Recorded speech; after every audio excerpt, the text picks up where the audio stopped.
પોરબંદર મહાનગરપાલિકા દ્વારા વધુ એક વખત પોતાના ખોટા ગુણગાન ગાયા હોવાના આક્ષેપ થયા છે, જેમાં ઓડદર ખાતે આવેલી ગૌશાળામાં પૂરતી સુવિધા ન હોવા છતાં મહાનગરપાલિકાનું તંત્ર આ મામલે પોતાની યશગાથા ગાઈ રહ્યું છે। પોરબંદર નજીકના ઓડદર ગામે મહાનગરપાલિકા સંચાલિત ગૌશાળામાં પૂરતી સુવિધા હોવાની પ્રેસ નોટ રિલીઝ કરવામાં આવી છે, જેમાં ગૌશાળા ખાતે પૂરતી સુવિધા ઉપલબ્ધ હોવાના અને ગૌવંશની યોગ્ય સાર સંભાળ લેવાતી હોવાના દાવાઓ કરાયા છે।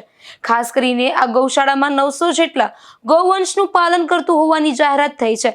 જો કે આ અંગે કોઈ રજિસ્ટર મેન્ટેન કરવામાં આવ્યું નથી, ત્યારે આંકડા પર શંકા ઉપજાવે છે। તો આ ગૌશાળામાં 700 મણ ઘાસચારો આપવાનું જાહેર થયું છે। જો કે આટલો ઘાસચારો ગૌધનને ન મળતો હોવાના આક્ષેપ થયા છે। ખાસ કરીને આરટીઆઈમાં અહીં સેવા આપતા ડોક્ટરની ડિગ્રી જાહેર કરાઈ નથી, તે વાતને લઈને પણ અનેક સવાલો ઉઠી રહ્યા છે।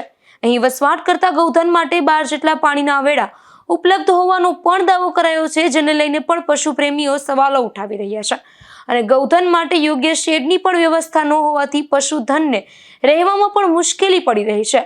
આટલી અસુવિધા હોવા છતાં મહાનગરપાલિકા તંત્ર દ્વારા ખોટી પ્રેસ નોટો જાહેર કરાઈ છે, ત્યારે એનિમલ વેલફેર બોર્ડની નોટિસને પગલે આવા જૂઠાણાઓ ફેલાવતા હોવાના આક્ષેપ થયા છે।